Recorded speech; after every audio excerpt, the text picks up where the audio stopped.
new buy sell keep avoid is back for Game Week 28. Welcome to FPL Mate, my name is Dan, and with injuries and suspensions galore, it's time for a much needed transfer tips video. So as always, this video will be split into two parts, the first of which we will have a look at the players you may already have and which ones you should keep and which ones you should sell. Then we will have a look at those players you don't have, which ones you should bring into your team and which ones you should avoid. Players will be tier listed with the best players on top and the worst players at the bottom. So let's kick things off, guys, with those forwards who you may already have in your team. Try to figure out which ones we should be keeping and which ones are now on the chopping block, including some newly injured and suspended players that we need to talk about today. So straight away we can look at Wissa, Marmoush and Wood, who are going to be in the keep section, and this is mostly because the players that are available right now are becoming more limited, and actually Wissa, Marmoush and Wood are now among the best options for forwards. So even though you may have previously been thinking about removing these players, they are certainly players to keep right now. Wissa plays a home game against Aston Villa up next, and with his amazing underlying numbers, 3.2 XG in the past 6 game weeks, we can expect him to get some more returns against an Aston Villa defence that is really doing quite poorly at the moment. And he could even be useful for that Bournemouth game in Game Week 29, which is not a blank game week for Brentford, because Bournemouth are actually looking a little bit worse in recent game weeks. Marmoush is also going to be on here, even though he has disappointed in the last couple of game weeks. He's still going to be one of the better options to have going into Game Week 29 with that home fixture against Brighton, and Forest have dropped off the boil a little bit too. Speaking of Forest, Chris Wood plays against Man City at home and then Ipswich away in 29, and even Game Week 30 at home against Manchester United looks like a really nice fixture these days. So generally, I would say that these three forwards are definitely players I would be looking to keep in your FPL team, whether you are free hitting in Game Week 29 or not. Onto the monitors, and I think Gakpo, ideally, you would keep him in your FPL team this game week for the home game against Southampton. It's a really nice fixture for him, and now that we know he's available, hopefully he can start that game and get some nice returns for that fixture. 1.87 XG in the 4 starts that he's had in the last 6 game weeks is not too bad really at all. Alexander Isak is also on this list here. He has had an interesting week, we'll put it that way. He was obviously injured for Game Week 27, played in the FA Cup just before Game Week 28, but managed to pick up a slight injury in that FA Cup game again. So we're not sure exactly how available he is at time of recording, but I don't think the injury looks too bad. There is still a week until the next Premier League game for Isak, and I know some people might say that Isak might be rested ahead of the League Cup final during Game Week 29, but that's actually 2 weeks away. So there is a decent amount of time between games for Newcastle whereby Alexander Isak could still be available for the West Ham game. But because we don't have a guarantee, we can't put him in the keep category. He is a player that we definitely need to be monitoring throughout this week to see how available he will be. Of course, after Game Week 29, the fixtures are amazing for Isak, and if you have a lot of value tied up in Isak, it might be worth keeping him even if he is unavailable for Game Week 28 and of course Game Week 29. Watkins would be a player I would be looking to remove. 8.9 million, quite expensive, and the fixtures don't really look too good for him even if you exclude that blank Game Week 29. So particularly if you are not free hitting in Game Week 29, Watkins would be a player I would be looking closely at selling this week potentially, but he's certainly not a must sell if you have those other issues in your team. Similar to Joao Pedro, fixtures don't look amazing right now, particularly the likes of Man City and Crystal Palace. What you may have noticed in this video is we have updated a lot of the fixture difficulties, judging on which teams are conceding the most chances at the moment. And we see the likes of Man City and Crystal Palace actually moving up the table for those expected goals conceded. So these are going to be tougher fixtures, particularly away from home. I don't think Fulham at home is a particularly good fixture either. Aston Villa at home, however, is a little bit nicer. So maybe that's the one good fixture for Joao Pedro. But again, yes, he is close to being a sell, but you might have bigger issues, and therefore you might actually look to keep Joao Pedro despite all of that. So let's go to the sells. Mateta unfortunately picked up an injury during the FA Cup game due to a absolutely horrible challenge against Millwall. It really was a rough one. Now, I don't think the injury is going to be anything too significant. It seems that he has had to have stitches on his ear, so kind of a slight facial injury, but more around his ear. So there is still a small chance he is available to play against Ipswich, but I think it's pretty unlikely that he plays during Game Week 28. Of course, Game Week 29 is going to be a blank for him as well, but I do hope that he will be back ready to go for Game Week 30, 31, that kind of area. I think he'll be good to go once more, particularly for that double game week that Crystal Palace and Newcastle will have in Game Week 32. I'm really hoping Mateta will be back for them, and I think we can be optimistic. So despite some excellent underlying numbers, the doubt against Ipswich and no Game Week 29 is going to put Mateta into the sell category for us, particularly for those who are not free hitting in Game Week 29. Even if you are free hitting in Game Week 29, you may be forced to make a Mateta move this week. Raul Jimenez, not great underlying numbers. Then they're really nothing special here. Slight rotation risk, and the fixtures aren't really good enough really to justify keeping him either. So he is going to be a sell despite no blank. And Cunha, suspended. He picked up a red card for violent conduct in the FA Cup, and he's going to be actually suspended for 4 game weeks. So he's going to be out for this entire period of Game Week 28 through to Game Week 31. So really bad news on Cunha. If you did pick him up recently, commiserations on that one. That is a tough one to take. But he's just a player that you absolutely need to sell, since you will not have him available for any of these great fixtures coming up. An immediate sell, and we will be looking at some forward replacements for those forward positions. Midfielders up next, and of course Cole Palmer at home against Leicester is going to be a keep. Super unlucky in Game Week 27. Believe me, as a Palmer captainer, I know just how painful Game Week 27 was. He missed a couple of really, really big chances in that game, but hopefully, he says on Instagram that he will be back soon. Don't worry, Chelsea fans. So home against Leicester is another really nice fixture, and I would just be looking to roll the dice again on Palmer. Don't think it's quite the time to sell him yet, though Game Week 29 is coming up away against Arsenal. Despite the fact he does play, he would probably be a player we would be looking to sell in Game Week 29. But I would be looking to give him one more game week to see what he can do against Leicester. Semenyo, there is no real rotation risk, which we can't say about certain other Bournemouth players. Semenyo is probably Bournemouth's best player, and therefore against Spurs, Brentford, Ipswich, West Ham, which are all pretty nice fixtures, I think he is definitely a player I would be looking to keep for this period of time. I think he can definitely get some more FPL returns. You can see he is slightly underperforming on his XG over recent game weeks, and I think the fixtures are good enough to justify keeping him. And Elanga is going to be in the keep section as well. Don't love the game against City, but Ipswich away in Game Week 29 could be pretty interesting. And what we've seen from Elanga is his underlying numbers actually aren't too bad here for a midfielder.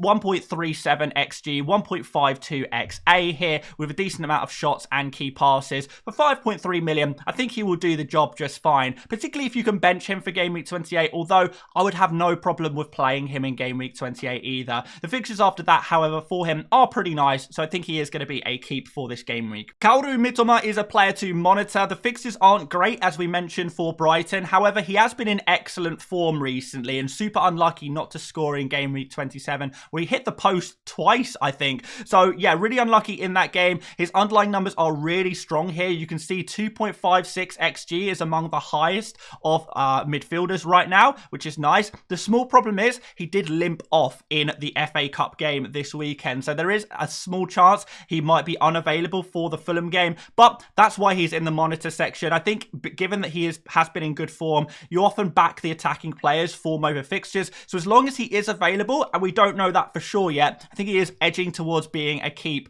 But if he is unavailable, maybe he is a player to sell, of course. Phil Foden, really poor form at the moment, even starting against Plymouth. Didn't look great in the FA Cup, and he was, of course, rested in Game Week 27 as well. So slight doubts about his minutes, but I think generally he is one to monitor. Not a player to definitely keep, because we are a little bit worried about his minutes and his form, but the fixtures are pretty good for Man City, generally speaking, and I think we can definitely get something from this if Foden does start in the next 4 game weeks, but he's going to need to pick up some form first. Dango is really interesting because, unfortunately, Evanilson is back in the Bournemouth team far sooner than expected. In fact, Evanilson actually started the game in the FA Cup, scored in that game as well, and Dango wasn't starting in that game. So does that mean that Evanilson is going to start as the striker for Game Week 28 and Game Week 29? I think there's a good chance of that happening. And then it's a case of, does Dango move to the wing or does he move to the bench? And that's something I'm not really too sure about anymore. So Dango has suddenly become a player that is slightly risky, particularly if you're desperate for players who, you know, have those guaranteed minutes for Game Week 29, because I don't think Dango is that guy with the guaranteed minutes for Game Week 29 anymore, which is a little bit concerning. We've got Rashford here in the monitor section as well. I think I would definitely consider keeping him for this Brentford away fixture.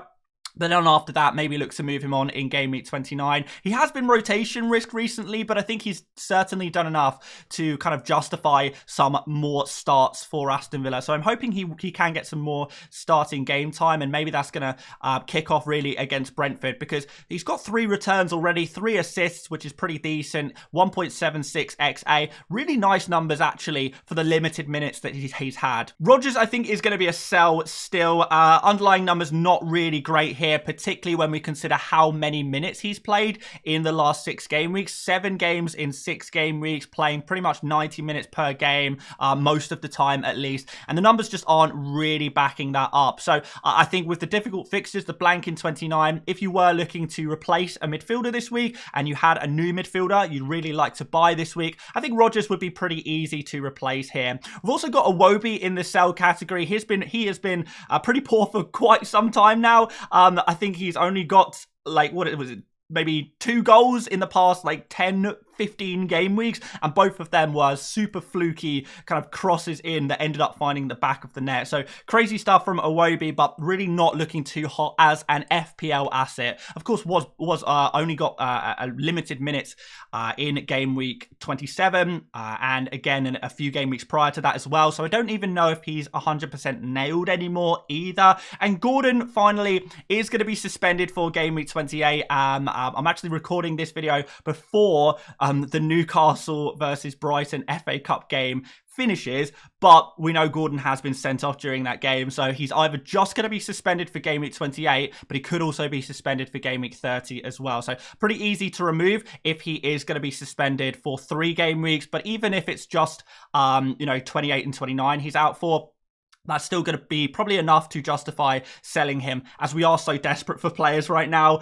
and Gordon is not going to be very useful for that purpose. In terms of those defenders, Gvardiol is definitely a defender I would be looking to keep. In fact, as we will soon see, he's a defender I'd actually like to buy in the very near future as well. So yeah, no problem against Forest. This is a team that don't typically create too much in games, and they have dropped off a little bit and regressing to mean. So I think this could be an okay fixture for a Man City side that is genuinely improving defensively. Plus, we've got some great fixtures after that for Manchester City. Van Dijk is worth keeping for this Southampton game, and then we can look to sell him after that. And Gabriel, of course, with Arsenal's superior defense. Yes, Arsenal are not looking too great at the moment, but the worse Arsenal look in attack, the better they look in defense, because they just park the bus. So no problem with keeping Gabriel. At the end of the day, we're looking for FPL points, whether Arsenal win their games or not. If they can keep clean sheets, that's going to be absolutely fine. So the superior defense of Arsenal is going to hopefully continue to yield points. Lewis Hall is a major doubt ahead of game week 28. So it's really difficult to place him here. Of course, if he was going to be available, then you would certainly keep him for West Ham, but it's a little too early in the week to say for sure. I'm not too confident,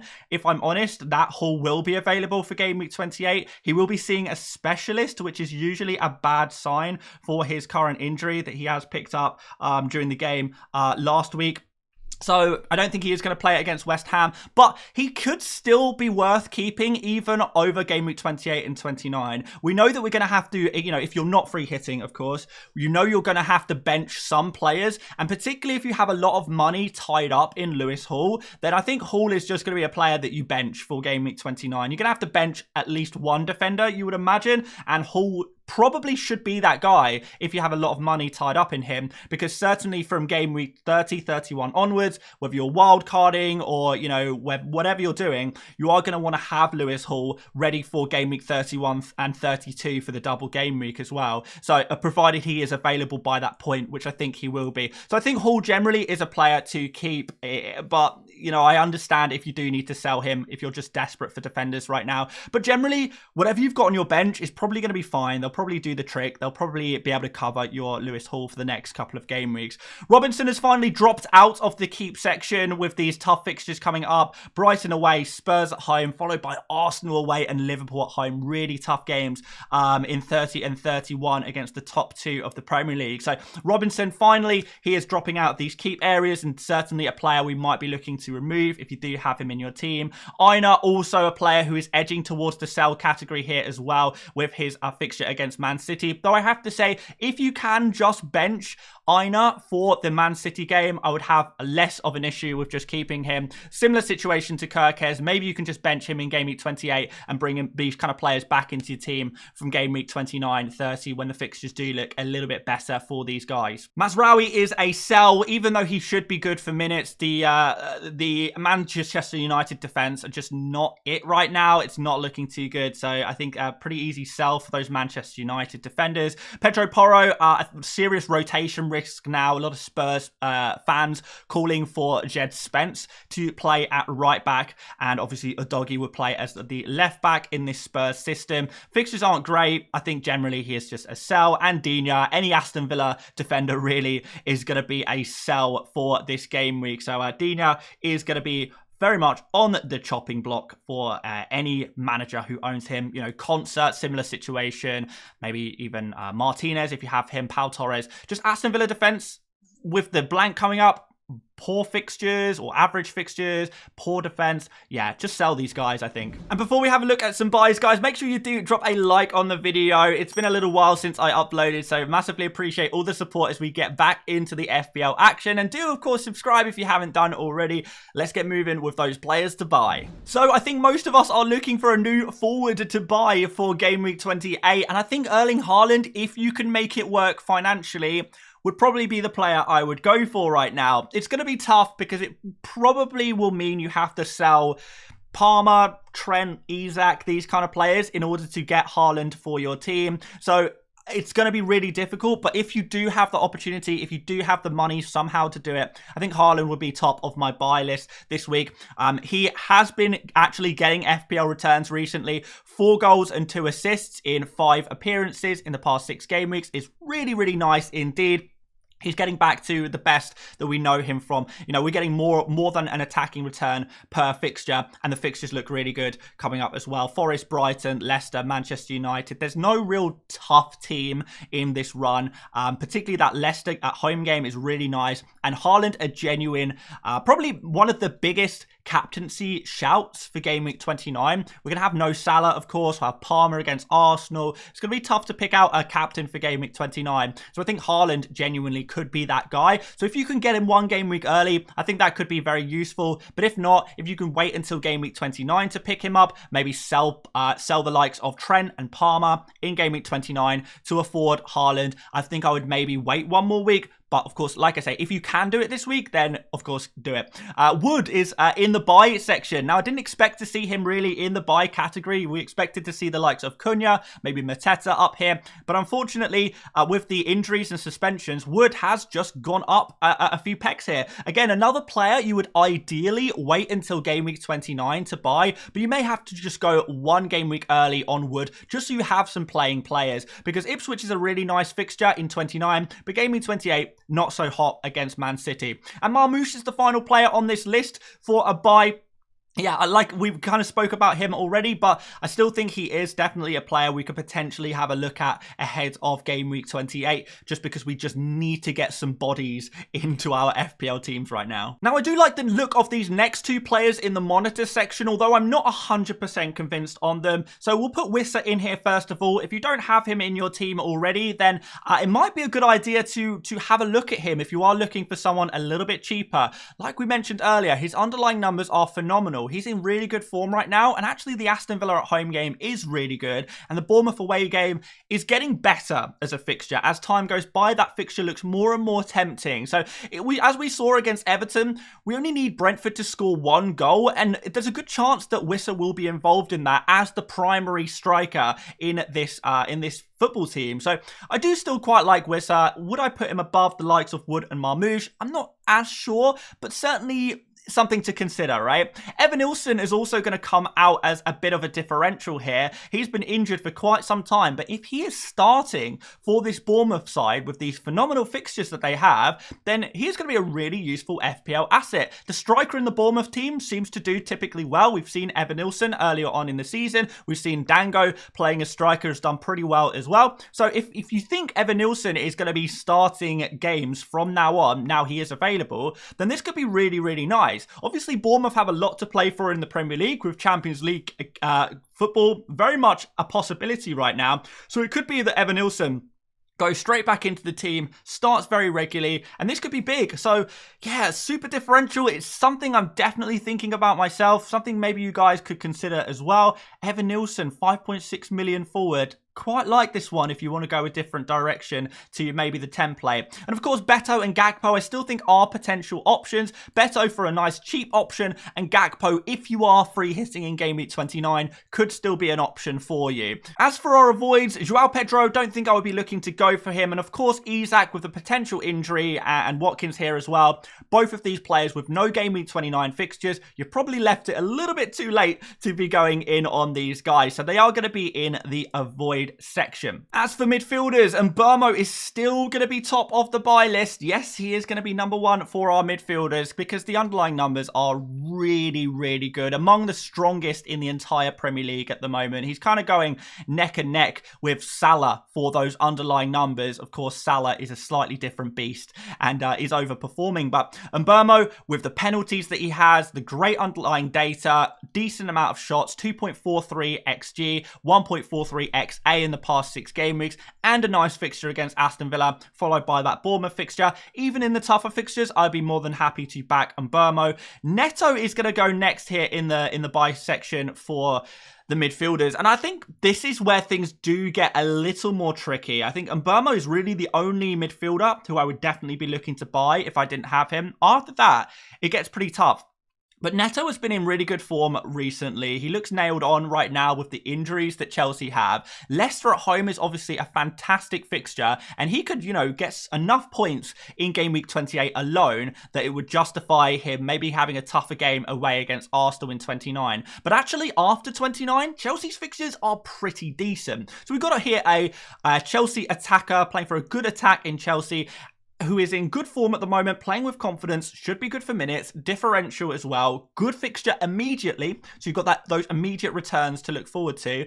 I think he's genuinely a player I would really consider this week. So he is going to go in the buy section. And Jared Bowen is still going to be a buy as well ahead of Newcastle and Everton. Again, these are not perfect fixtures, but it's tough out there right now, particularly with all of the blanks in Game Week 29. And we are more limited for midfielders this week than perhaps we have been previously. But Bowen is still going to go in the buy section, hopefully on penalties with Paqueta out injured. His numbers are pretty decent for the limited minutes he's had recently, but West Ham are starting to pick up at least a little bit of form. Hopefully they can get some results here. Monitor Cliver, a little bit fortunate maybe last week with a wonder goal in Game Week 27, but Bournemouth's fixes are really good. And I think Cliver, maybe not to the same degree as a Semenyo, but Cliver should be pretty good for minutes still. I think he's probably going to be a 70-minute man, but that's going to be good enough in Game Week 29 with the blank game week there. So I think Cliver still someone to consider if you haven't picked him up already.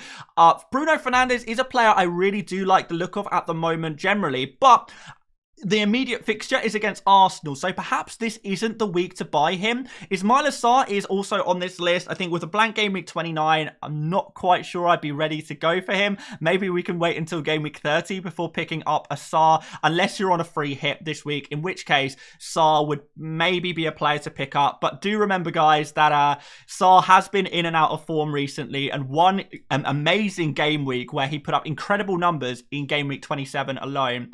I don't know if that necessarily means he's going to do it every week. And perhaps you might look at Eberechi Eze instead, particularly with Mateta out. Eze will be on those penalties, which is pretty useful. And Szoboszlai, great fixture against Southampton at home. But again, unless you're free hitting in Game Week 29, we don't want to be picking up more players who blank in Game Week 29. As for the avoids, Misama with his potential injury is going to drop into this category. Luis Diaz, I don't think really is going to justify that price tag. Slight rotation risk. I don't know if he's been good enough really to justify buying him, even if you are free hitting in 29. And Rodgers, not really a player I would be looking at right now either. Okay, defenders. We spoke about Gavardio already. Man City improving defensively. Good fixtures coming up from a defensive point of view. I think this is a nice little pickup. A little bit of attacking threat here for Gavardio with 1.27 XG in 6 game weeks. Not too bad for a defender at least. And Man City, 3 clean sheets in 6. They genuinely are improving in that regard. Aït-Nouri for Wolves has a really nice run of fixtures here from a defensive point of view. Everton, Southampton, West Ham and Ipswich, really, really decent stuff here. But he's perhaps not the same attacking defender as he was previously. He's still got a little chance there, but I don't think he is an elite attacking defender anymore, just because of the way he's being deployed in more recent weeks. So still a decent buy if you are looking for a cheap defender with some good fixtures. You just want to play these fixtures. Gabriel, still one to consider buying if you don't have him already. He's got fixtures, which is a start, but of course Arsenal are that superior defense. Munoz, I would definitely consider buying if you are either free hitting in 29 or, you know, you are already kind of ready, prepared for Game Week 29 and you just want to get a decent defender into your team for this week and you're happy to bench him for 29. If it doesn't cause you any problems, basically, buy Munoz, but if he is going to cause you problems in Game Week 29, don't buy Munoz. And I think it's as simple as that with a guy like him. Excellent attacking defender, as we know. Mikalenko, definitely a player to consider for the next 2 game weeks. I think the fixtures are good enough and Everton's defence is good enough. We could pick up some clean sheets here. Kirkes, although I like Bournemouth's fixtures for an attacker, for a defender, I'm not so keen on them over the next 2. Though Game Week 30 and 31 are good. And Game Week 29, you know, at least it's a body there. So you could consider him, but he is going to go in the monitor. And Cucurella, I think he's a maybe. You know, you're going to get those instant returns in Game Week 28. But after Game Week 28, the fixtures for a defender, not so good for Chelsea. And pretty straightforward avoids for defenders this week. Trent, Virgil and Hall, players with no fixture in Game Week 29. If you haven't got these players already, you're not going to be buying them this week. Even if you are free hitting in Game Week 29, players like Munoz are going to be higher priority buys this game week. I just can't really see many people who would really benefit from buying a Liverpool defender this week if they don't already have one. And of course, Lewis Hall, who is potentially injured, likely to be injured for Game Week 28 and definitely out for Game Week 29 with that blank game week. For our goalkeepers, Matt Sells is going to be a keep. I think Man City tough, but after that, fixture's good. Maybe save points against City could be pretty useful as well. But really no need to make a goalkeeper transfer on Sells. Raya as well here, no need to sell him. He is going to be absolutely fine to hold on until you perhaps wildcard, really. Martinez, I think I would take this opportunity to sell him. He is, of course, available now. We thought he might have a potential injury, but he played in the FA Cup, so should be fine. However, with the blank game week in 29 coming up, could be just that opportunity to sell him right now. And Sanchez, of course, is going to be in the sell category due to the fact that he is not starting for Chelsea anymore. If you're looking for a new goalkeeper, I still would consider Matt Sells because of the saves that he does make. He makes a lot of saves. You can see 22 in 6 games, which is really among the highest in the Premier League, which is very, very useful. We've got Jose Sa here as well. Jose Sa, should I say. He is also going to be an option here. 4.3 million. Nice, cheap goalkeeper with really nice fixtures, particularly if you're looking for something a little bit short term. I think Jose Sa could be very useful indeed. And of course, Henderson and Alisson, if you are free hitting in Game Week 29, maybe you can consider these kind of goalkeepers, but unless you have a major goalkeeper issue in your team, and you probably don't, there's really no need to buy these players. You're going to probably want to focus your transfers on other areas of your pitch, even if you are free hitting in Game Week 29. But if you're not free hitting in Game Week 29, these kind of guys are just going to cause you more issues, so not worth buying at all. And those are all of the players that I was planning on talking about today, but I'm sure I missed a few players out. well, even though we spoke about loads of players today. So if we missed anyone, there's any other players you'd like to talk about this week, let me know in the comments. Let me know the players you would like me to rate, a buy, a sell, a keep, or an avoid. Of course, if you have any other FPL questions, I'll be happy to answer them in the comments as well, or non-FPL questions as well. Why not? But if you did enjoy this one, make sure you do drop a like, do subscribe if you're new around here. We will be back for the regularly scheduled content this week, including an update on the chip strategy and all things blank and double game weeks. That's coming up very, very soon. So stick around and I'll see you later, mates. Bye-bye.